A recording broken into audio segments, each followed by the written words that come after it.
bienvenida. Muy bien, hermanos y hermanas y amigos, os quiero invitar a que me acompañéis al primer libro de Samuel, capítulo 9. Primer libro de Samuel, capítulo 9.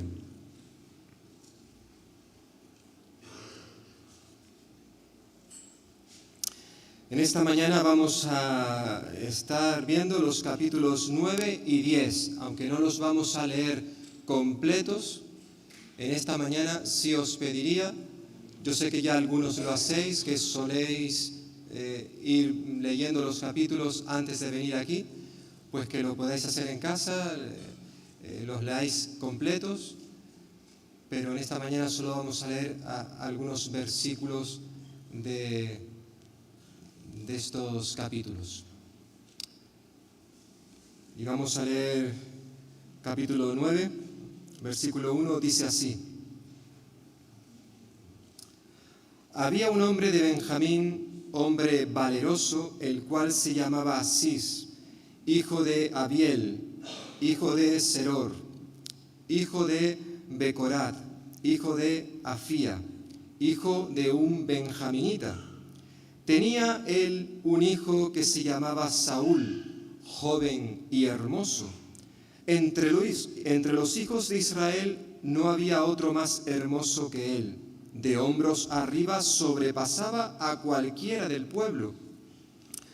Un día se perdieron las asnas de Cis, padre de Saúl, por lo que dijo Cis a su hijo Saúl: Toma ahora contigo alguno de los criados, levántate y ve a buscar las asnas. Y él atravesó los montes de Efraín, y de allí pasó a la tierra de Salisa, y no las hallaron. Pasaron luego por la tierra de Saalín, y tampoco. Después pasaron por la tierra de Benjamín, y no las encontraron.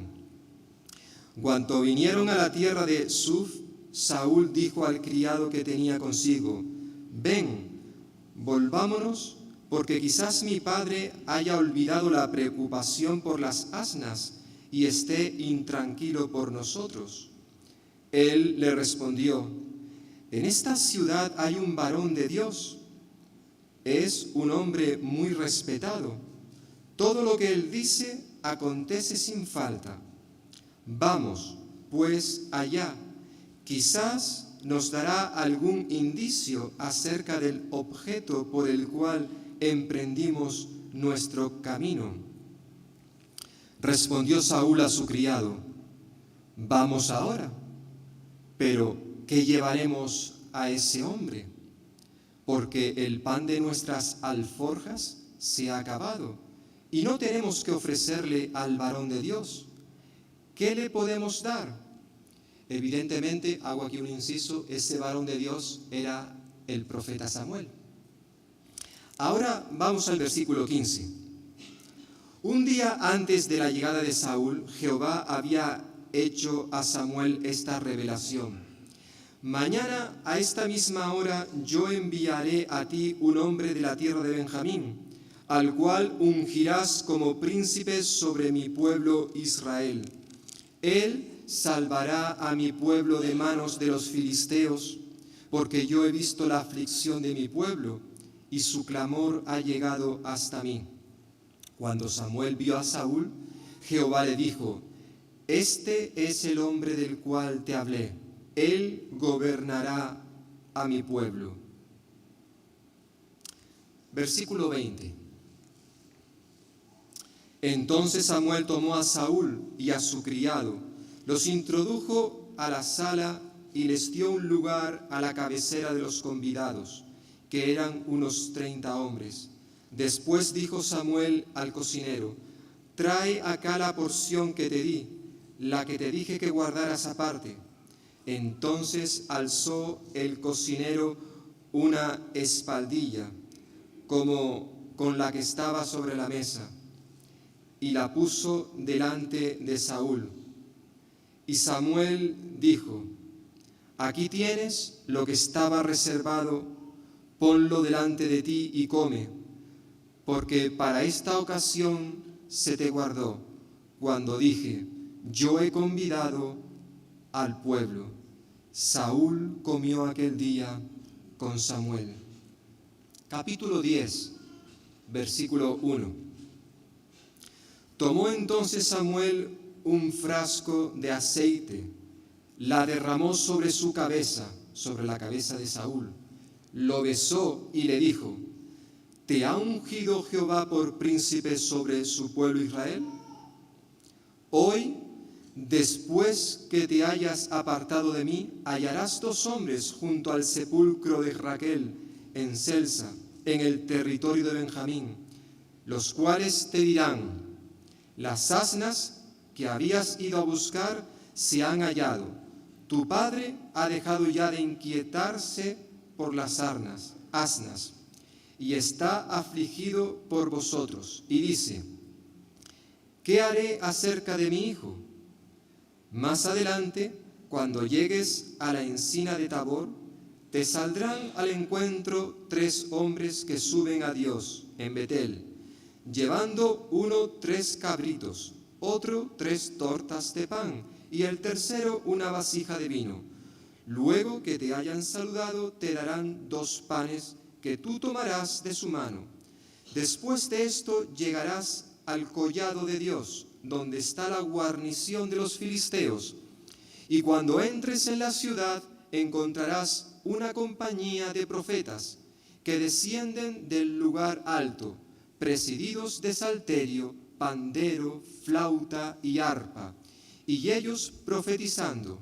Entonces el Espíritu de Jehová vendrá sobre ti con poder, y profetizarás con ellos, y serás mudado en otro hombre. Cuando se te hayan cumplido estas señales, haz lo que te parezca bien, porque Dios está contigo. Luego bajarás delante de mí a Gilgal. Entonces descenderé yo junto a ti para ofrecer holocaustos y sacrificar ofrendas de paz. Espera 7 días hasta que yo vaya a tu encuentro y te enseñe lo que has de hacer. Aconteció luego que apenas volvió él la espalda para apartarse de Samuel, le mudó Dios el corazón, y todas estas señales acontecieron en aquel día. Cuando llegaron allá al collado, la compañía de los profetas le salió al encuentro. Entonces el Espíritu de Dios vino sobre él, sobre Saúl, con poder, y profetizó entre ellos. Todos los que le conocían de antes, al ver lo que profetizaba con los profetas, se decían unos a otros: ¿qué le ha sucedido al hijo de Cis? ¿Saúl también está entre los profetas? Y alguno de allí preguntó: ¿y quién es el padre de estos? Por esta causa se hizo proverbio: también Saúl entre los profetas. Vamos a dejar aquí la lectura. Repito, os invito a que podáis leer todos estos versículos, tanto el capítulo 9 como el capítulo 10 entero. El capítulo anterior, capítulo 8 que vimos la última ocasión, recordaréis que el pueblo de Israel había solicitado tener un rey. Queremos un rey, como lo tienen también las demás naciones. Evidentemente, esto no estaba dentro de los planes de Dios. No estaba dentro de los planes de Dios en este momento. Dios ya había dicho en el pasado que les iba a dar un rey a su pueblo, pero este no era el momento oportuno. Por tanto, la solicitud por parte de Israel de tener un rey ahora era algo que a Dios no le agradó, no era su voluntad. Sin embargo, Dios accedió a darles un rey. Y ahora, en el capítulo 9 y capítulo 10, vemos precisamente esto. Dios les da un rey. Pero de una manera especial, en los capítulos 9 y 10, en los que vamos a centrarnos en esta mañana, de una manera especial estos capítulos nos recuerda a nosotros en el día de hoy que las cosas que suceden en nuestra vida, incluso las cosas pequeñas, las cosas que nos parecen insignificantes, de poca importancia, todas las cosas están bajo el control de Dios. Incluso esos actos que a veces tú y yo cometemos, actos de desobediencia, cosas que hacemos que no están bien, Dios puede coger esas situaciones para llevarlas a producir un bien en nuestra vida. Todas las cosas que Dios permite en nuestra vida cooperan para un bien. Todas están bajo la supervisión de Dios. De paso, sería bueno recordar que al comenzar ahora con el capítulo 9 del primer libro de Samuel, estamos también comenzando, dando inicio a una nueva sección del libro de Samuel. Y concretamente con un personaje nuevo. En cierta forma ya decíamos al principio del libro, al comenzar el estudio del libro de Samuel, que básicamente estos dos libros están divididos en tres personajes principales, aunque es verdad que vamos a estar viendo otros personajes, pero de manera especial vamos a estar viendo la persona de Samuel, capítulo 1 al capítulo 8, aunque lo vamos a seguir mencionando a él, pero de manera especial del capítulo 1 al capítulo 8, el personaje principal ha sido Samuel. Ahora, a partir del capítulo 9 al capítulo 15, el personaje principal será Saúl, y luego ya a partir del capítulo 16 hasta el final, y también el segundo libro de Samuel, el personaje principal será David, ¿vale? Pero ahora nos vamos a centrar concretamente en estos dos capítulos, capítulo 9 y capítulo 10. Y básicamente vamos a ver 4 cosas que quisiera destacar en estos dos capítulos. Por un lado, vamos a hablar de la persona perfecta a los ojos de Dios. Yo no sé si tú en esta mañana te consideras perfecto, si te consideras hermoso o hermosa ante los ojos de Dios.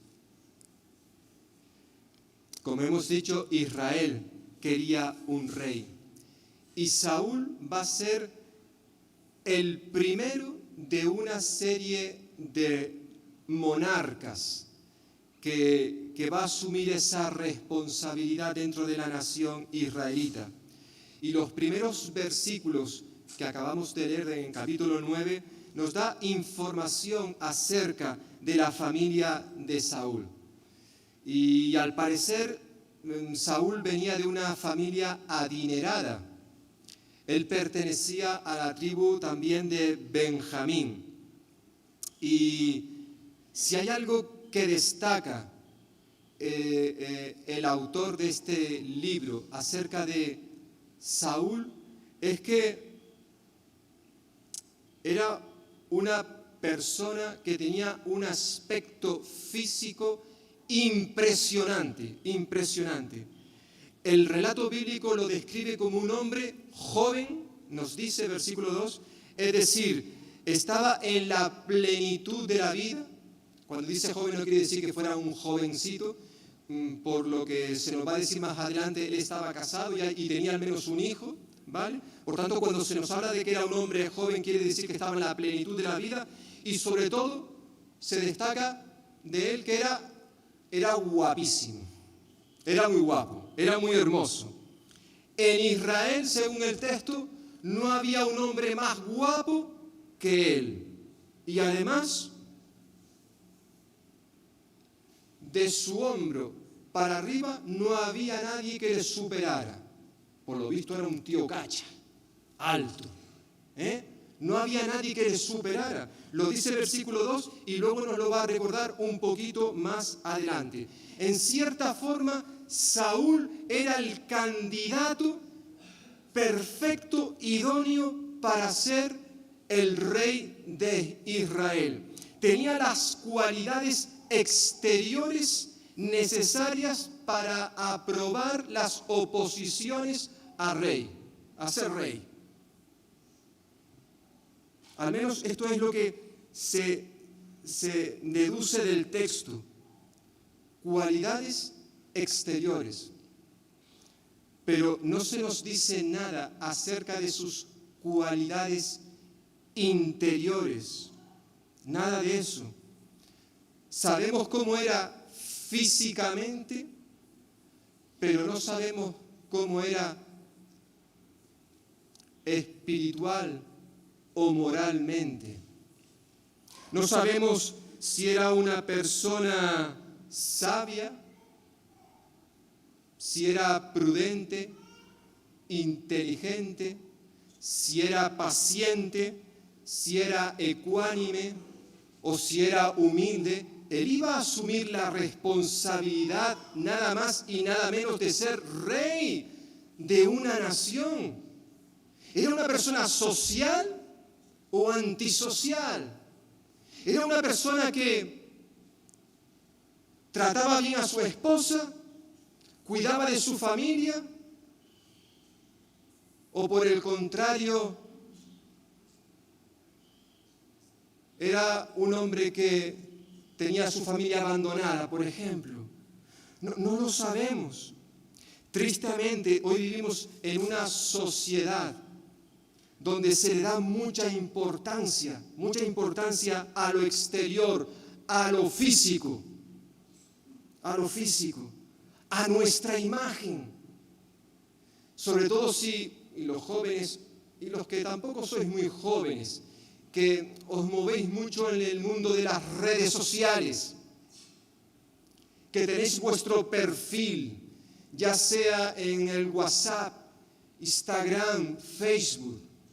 Por regla general, aquellos que colgáis una foto vuestra, ¿qué foto colgáis ahí? Pues por regla general colgáis la mejor foto que tenéis. De hecho, según he escuchado en las noticias, por regla general, la gente suele perfeccionar la foto que ponen en esa red social. La maquillan. Hay aplicaciones donde esa foto la pueden maquillar. Pueden quitar alguna arruguita, pueden quitar algunos kilitos de más. O sea, ponen una foto que cuando alguien la ve dice, pero este fulanito, no puede ser, si yo conozco a fulanito, este no es. O no ha pasado eso. Yo tengo una foto por aquí, no sé si se va a ver. Mira, no es Saúl, no es Saúl, evidentemente. Esta foto me la hice yo hace 4 años, en un retiro de jóvenes. No sé si alguno se acuerda de este retiro allí en Ciudad Real. Me la hizo Carlos Fumero. Algunos conocen a Carlos Fumero, es un crack, este hermano, es una preciosidad. Y cuando me la hizo, como se la hizo a otros jóvenes, a otros hermanos, le dije, oye Carlos, ¿tú puedes hacer algo con esa foto? ¿Cómo que algo? Cámbiame, tú no me puedes hacer mejor. Y dice, tranquilo, cogió el móvil, me hizo la foto y fijaos, a ver si lo podemos cambiar.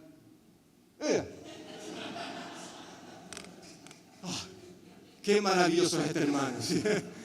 Digo, oye, me ha gustado, pero lo del tupé, esto lo pega. Cámbiame un poquito mejor, por favor, porque a lo mejor no sé, cámbiala. Bueno, vamos a ver, cogió el móvil, dice, otra más. Bueno, ya un poquito mejor, pero la estuve viendo y dije, es la misma foto, el mismo día. Y dije, ¿sabes qué, Carlos?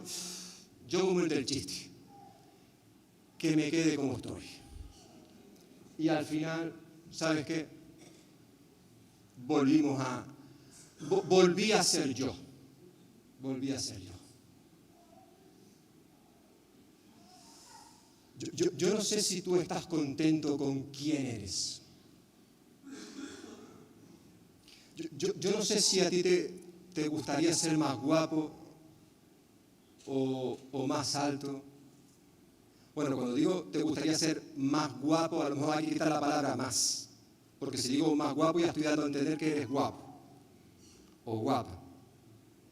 ¿Tú estás contento como Dios te ha hecho? Hay personas que no. Hay personas que no les gusta cómo Dios les ha creado. Y por eso, por ejemplo, cuando van a su perfil dentro de las redes sociales, pues se cambian. Se quieren transformar. Viven para su físico. ¿Vosotros sabéis cuánta gente hay en este mundo que se gasta muchísimo dinero en cirugía estética? Gente que van cumpliendo los años y están aterrorizados. Y por eso van al médico, se cambian esto, se cambian lo otro. Porque evidentemente los años hacen que vayamos cambiando. Eso es ley de vida. ¿Tú sabías que para Dios tú eres único? Tú, tal como estás, eres hermoso, hermosa.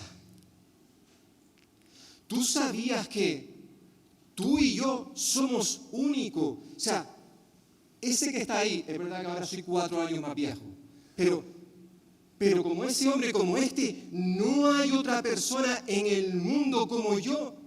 Y alguien dirá, menos mal, pero no hay otro como yo.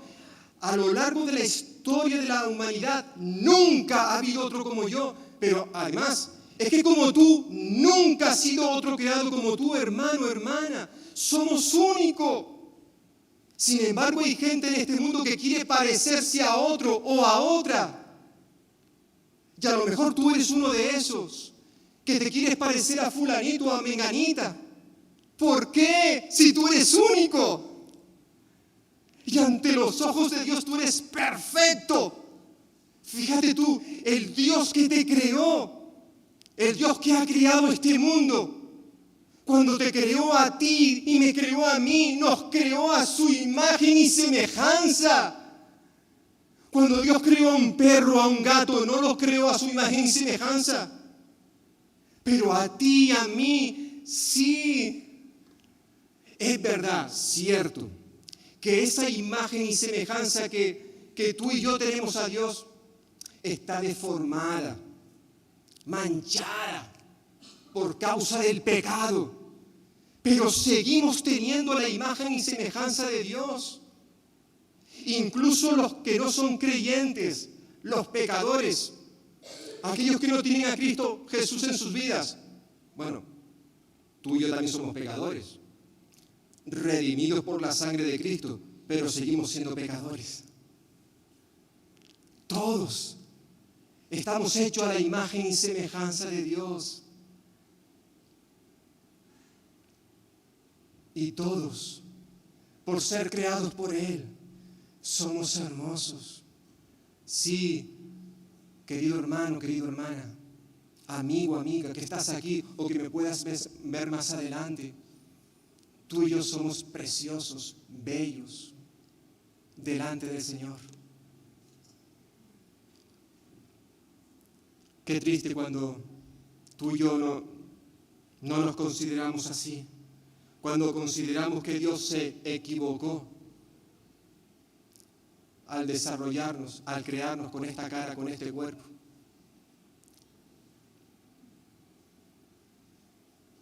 Dios no ha tenido mal gusto cuando nos creó. Nosotros cantamos un cántico que dice: mi Señor, el más hermoso entre los hombres, Él es el lirio de los valles. O quizás otro cántico que dice: cuán bello es el Señor, cuán bello es mi Señor. Evidentemente, cuando cantamos esto no estamos haciendo referencia a su belleza física. ¿Por qué? Porque ya decía el profeta Isaías que el Señor Jesús no tendría esa clase de belleza.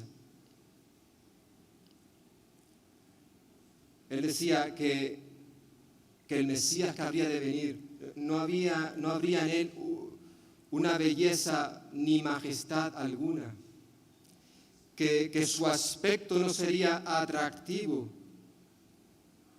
ni nada en su apariencia lo haría deseable. Es decir, Jesús no iría por la calle y la gente se pararía y ¡wow, madre mía, qué hombre más guapo!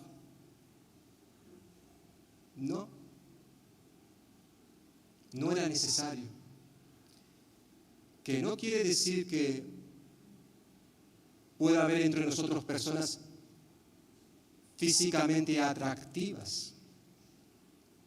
¿Por qué no? Pero evidentemente, fijaos, Dios se hace hombre, habita entre nosotros con un cuerpo de carne y hueso, y Él podía haber escogido un cuerpo físicamente hablando precioso, hermoso, al menos para la gente que le rodeaba, y no lo hizo. Evidentemente era un cuerpo hermoso, como el tuyo, como el mío. Sin embargo, tú y yo cuántas veces le damos más importancia a lo físico, a lo exterior, como está sucediendo en este relato, ¿verdad?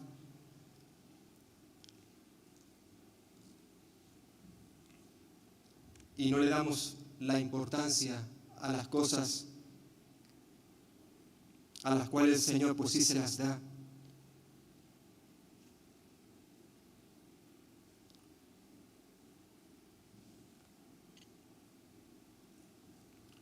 Que el Señor nos ayude a cada uno de nosotros para que sepamos también mirar lo importante. Y que si alguno de nosotros quizás tiene problemas con su físico, pues que el Señor pueda ayudarle para poder aceptar lo que Dios le ha dado. Pueda estar contento, contenta con lo que el Señor le ha ofrecido. Es interesante observar también cómo el pasaje da importancia a las cosas pequeñas, a los detalles que aparentemente son insignificantes. Lo narrado en estos versículos parece ser fruto de la casualidad. Toda una serie de sucesos aparentemente accidentales. Sin embargo, aunque la mayoría de los protagonistas de esta historia no eran conscientes de ello, detrás de todos estos acontecimientos está la mano de Dios obrando para llevar a cabo sus propósitos. El Señor estaba detrás de cada uno de los pequeños detalles que van sucediendo, aunque, como he dicho, parezcan insignificantes y sin importancia. Recuerdo en una ocasión que iba caminando por la calle y de repente delante de mí cayó un pájaro al suelo. Empezó a moverse, ¡pum!, y se murió. ¿Sabéis lo que dijo Jesús en una ocasión? Que un pájaro no caía al suelo sin su permiso. ¿Qué cosa más insignificante? Parece que no tiene sentido. Una pequeñez como esa. Pero para Dios es importante. Y Él lo dijo en Mateo capítulo 10. Un pájaro no cae al suelo sin su permiso. Y luego añadió, pues vosotros valéis mucho más que un pájaro. Tenéis mucho más valor para mí. Un día el padre de Saúl perdió unas asnas, unos burritos, y envió a su hijo Saúl para que fuera a buscarlas, que le acompañara un criado. Saúl recorrió montes y valles en busca de las asnas, pero no las encontró. Versículo 4. En su recorrido, buscando estos animales, fue a parar a la ciudad donde vivía el profeta Samuel. El criado de Saúl le dijo: mira, en esta ciudad vive un varón de Dios que nos podrá ayudar en nuestra búsqueda. Saúl en ese momento no era consciente de que Dios estaba preparando los acontecimientos para darle a Israel un rey. Saúl había salido de su casa para buscar unas asnas y lo que encontró fue un reino. La mano soberana de Dios estaba entretejiendo los hilos de la historia para que ésta llegase a ser lo que Dios tenía planificado. El Señor estaba ordenando los acontecimientos para que estos cooperaran en la realización de sus propósitos. El Señor estaba ordenando todo lo que estaba ocurriendo. Incluso aquellas cosas que estaban sucediendo que a él no le gustaron. Por ejemplo, la petición de un rey. Esto no era su voluntad, pero él lo permitió. La pérdida de unas asnas. ¿Qué tiene que ver eso con los designios de Dios? Pero él estaba detrás de la pérdida de estos animales. La búsqueda inútil de estos animales. La visita, qué casualidad, de que llegasen a la ciudad, después de unos días, a la ciudad donde vivía Samuel. Además, si tenían que encontrarse con Samuel, había que darle un regalito. Y mira por dónde el criado tenía unas monedas que ofrecerle. Versículo 7 al 8. Todas estas cosas, hermanos y hermanas, que parecen casuales e insignificantes, sin importancia, sin embargo, todas ellas estaban bajo el control de Dios y estaban cooperando para el objetivo final, que era que Israel tuviese un rey, Hermanos y hermanas, las casualidades no existen. Para el mundo, para aquellos que no conocen a Cristo, sí. Pero para nosotros las casualidades no existen. En cada una de estas circunstancias, detalles, acontecimientos que vemos que sucedieron en este relato, aunque los protagonistas no eran conscientes, la mano del Señor estaba detrás de todo esto, cooperando para el bien de la nación de Israel en cada uno de estos detalles. Y de igual manera sucede en tu vida y en mi vida. El apóstol Pablo quizás lo expresó muy bien en su carta a los romanos, en ese texto tan conocido y amado por muchos de nosotros, en Romanos capítulo 8, cuando él dijo: y sabemos que a los que aman a Dios, todas las cosas cooperan para bien, para bien. Un texto que a veces nos es difícil de entender, hermano y hermana. Porque este versículo es muy difícil de entender, de comprender. ¿Cómo es posible que todas las cosas que suceden en mi vida pueden ayudarme, pueden cooperar para un bien en mi vida? ¿Todas? Ahí están incluidas las enfermedades. ¿Una enfermedad puede ayudar a un bien en mi vida? ¿Qué pasa si yo pierdo el trabajo y pierdo toda fuente de ingreso en mi casa, en mi familia?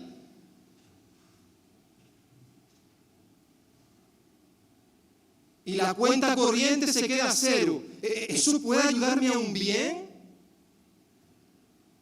¿Qué pasa si mi matrimonio se rompe? ¿Qué bien puede aportar eso a mi vida? ¿O qué pasa si mi hijo o mi hija se marcha de casa? ¿Qué pasa si la iglesia se divide? Se fractura. ¿Qué bien puede aportar eso a mi vida? ¿Qué pasa si esta semana fallece un ser amado? Dice el Señor en su palabra que a los que le aman a Él, todas las cosas ayudan, cooperan a bien. Hermanos y hermanas, eso es lo que dice Dios en su palabra.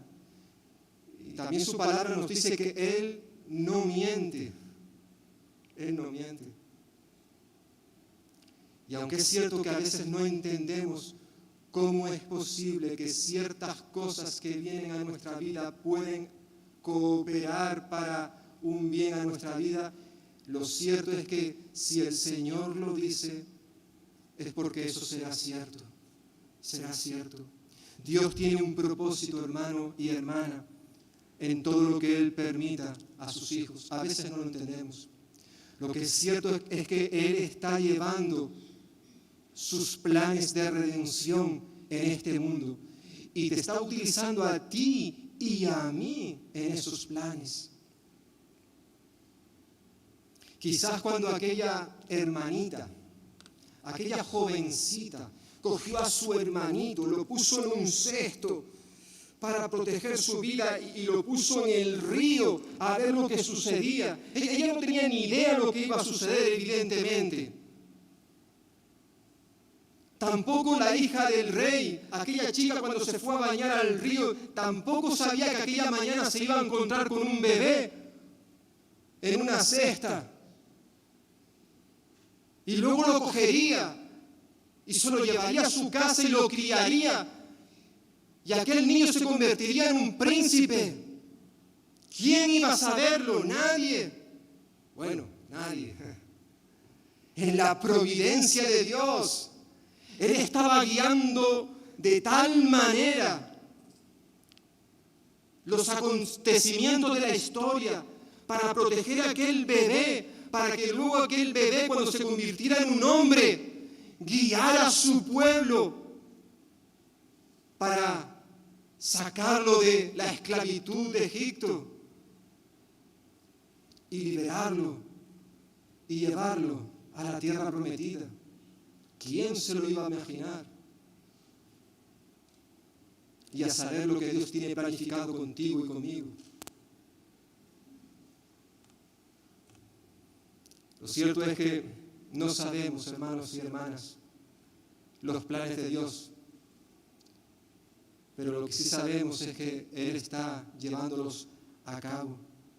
Que las casualidades no existen. No existen. Que en este momento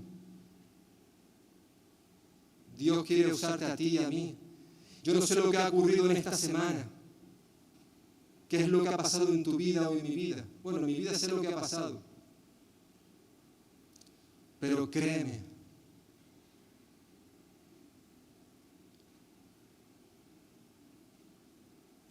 Dios, aunque no te haya dado la sensación ni a ti ni a mí de qué es lo que ha sucedido, pero Dios sigue al control. Dios ha estado observando, controlando todo lo que ha estado sucediendo. No ha estado mirando para otro lado. No lo hizo en el relato que hemos estado viendo con Saúl, ni tampoco lo ha hecho contigo ni conmigo. Lo cierto es que Saúl va a experimentar no solamente la presencia de Dios, sino también la gracia de Dios, una gracia inmerecida.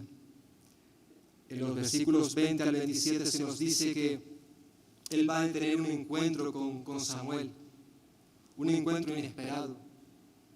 Samuel lo recibe y lo invita a una comida, a un banquete.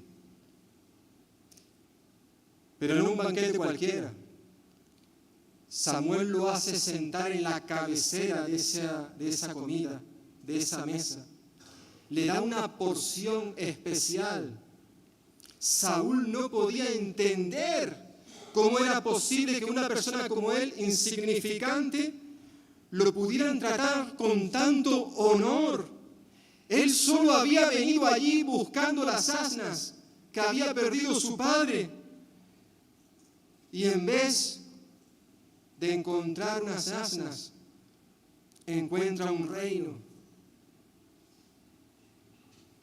De igual manera pensaba el apóstol Pablo cuando escribió su carta a los Efesios. Pero el apóstol Pablo, él sabía que por la misericordia y por la gracia de Dios, tanto él como los Efesios, como tú y como yo, también se nos ha dado el honor de sentarnos en una mesa. Y no en una mesa cualquiera, sino en una mesa que está en los lugares celestiales. Eso es lo que le dijo a los Efesios allí en el capítulo 2, versículo 4. Él decía que Dios, que es rico en misericordia, por su gran amor con que nos amó, aún estando nosotros muertos, nos dio vida juntamente con Cristo. Por gracia sois salvos. Juntamente con Él nos resucitó y asimismo nos hizo sentar en los lugares celestiales con Cristo Jesús. La Biblia nos dice que un día tú y yo vamos a participar de un banquete, de una cena, de una comida con Cristo Jesús cuando estemos en el cielo, en las bodas del Cordero. Qué hermoso. De eso estuvimos hablando hace poco con los jóvenes, viendo el libro de Apocalipsis. Vale. Pero ¿sabéis una cosa? Que aunque eso es cierto, también lo es que ahora mismo, aunque todavía no estamos allí, en cierta manera sí estamos. Y es lo que el apóstol Pablo está diciéndole aquí a los Efesios. Ahora mismo es como si ya estuviéramos en ese lugar. Pablo está diciendo que gracias a lo que hizo Cristo Jesús por nosotros, ahora mismo nosotros ya estamos sentados en los lugares celestiales con Cristo Jesús. Evidentemente, hermanos y hermanas, quizás nosotros nos sentimos como Saúl. ¿Qué hago yo en esta mesa? Yo no merezco. Si yo solamente vine a buscar unas asnas, ¿qué hago aquí? Si yo soy un pecador, yo soy indigno de recibir todo esto. Hermanos y hermanas, lo hemos cantado hace un momento. Sublime gracia, sublime gracia, la que hemos experimentado tú y yo, un infeliz pecador.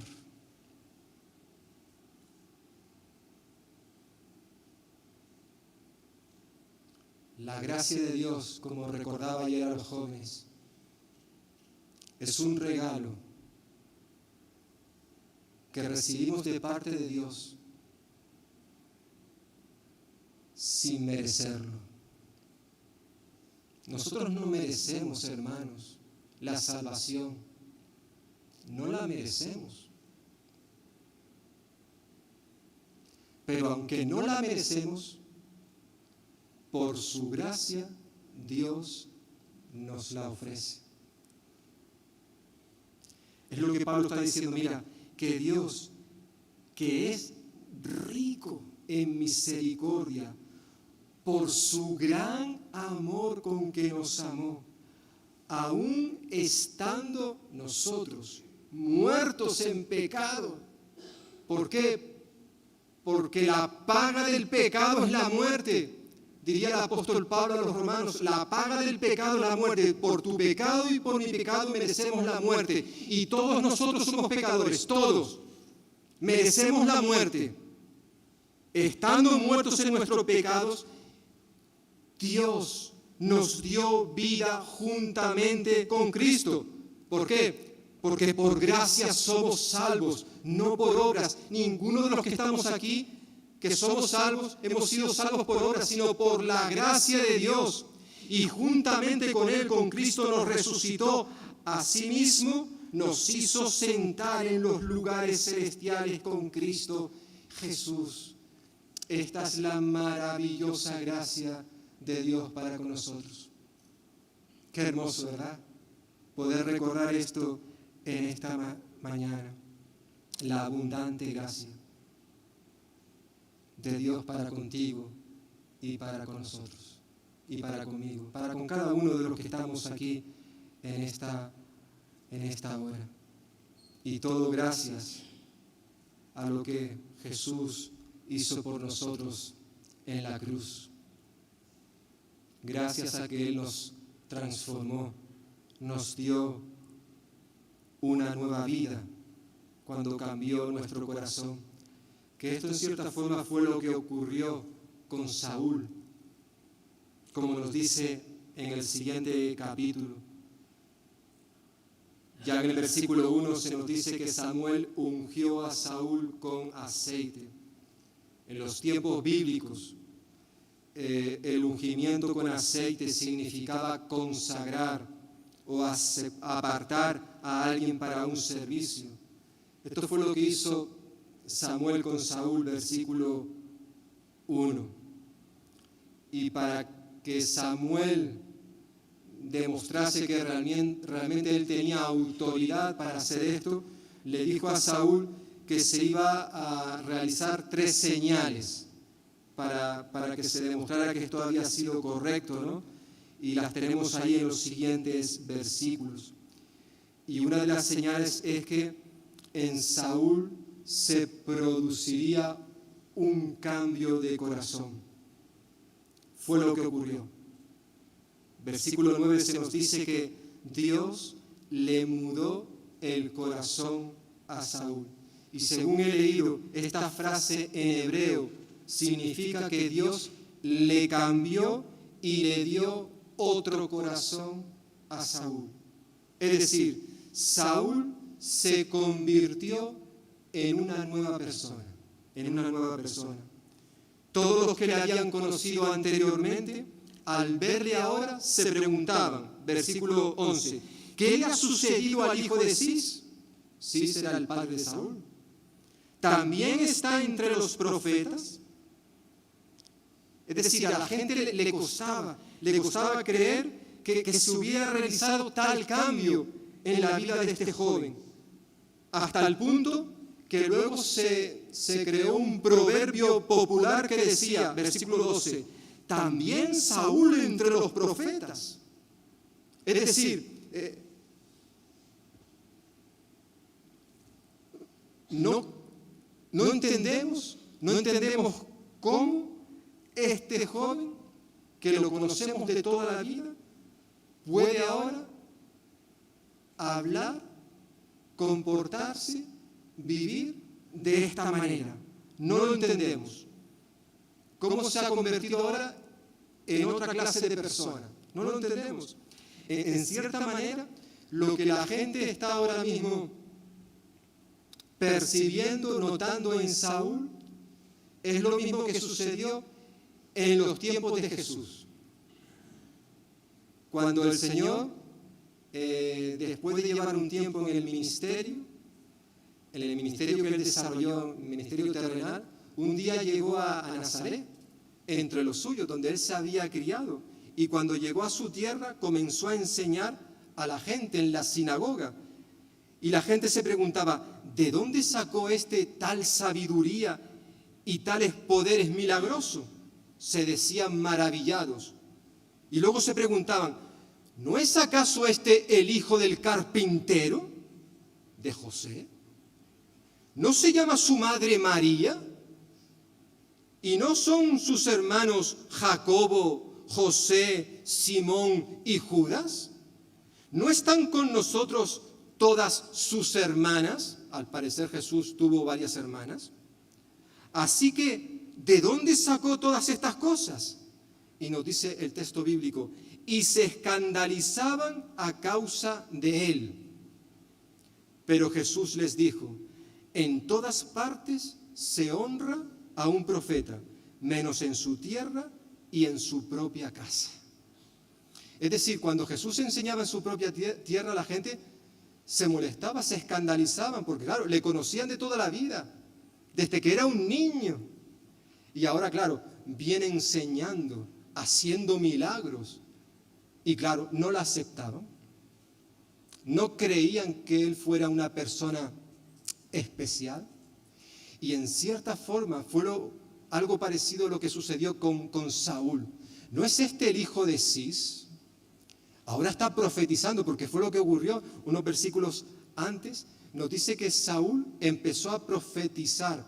Llegó allí un grupo de profetas cantando con alegría, con instrumentos musicales, se nos ha dicho en los versículos anteriores, versículos 5 al 9, y nos dice que el Espíritu de Dios vino sobre Saúl con poder y él también empezó a profetizar. Dios le cambió, le mudó el corazón, lo transformó en una nueva persona. Lo que hoy diríamos que fue, en un término nuestro, fue regenerado. Hubo una conversión en Saúl. Qué bonito, ¿verdad? Qué bueno. Es verdad que luego el relato bíblico nos informará de que Saúl dio un giro inesperado en su vida. Bueno, inesperado no para el Señor, para nosotros sí, tristemente. Bueno, como el resto de los reyes que van a venir. Habrán unos mejores, otros peores, pero todos, evidentemente tuvieron momentos malos en sus vidas. También ocurrió con Saúl. Pero nos dice el texto que Saúl tuvo una transformación, Dios le cambió, le dio otro corazón. El apóstol Pablo, en su carta a los Corintios, nos dice que cuando una persona está en Cristo, nueva persona es. Las cosas viejas pasaron, he aquí todas son hechas nuevas. Eso es lo que ocurrió contigo, conmigo, querido hermano y querida hermana, cuando nos convertimos a Cristo. Hubo una transformación. Y ¿sabéis una cosa? La única persona que puede cambiar el corazón de un ser humano es Jesucristo. La única persona que puede cambiar tu corazón y mi corazón es Jesús. Lo hizo con Saúl y lo quiere hacer contigo en esta mañana. Evidentemente eso ocurrirá si tú se lo permites.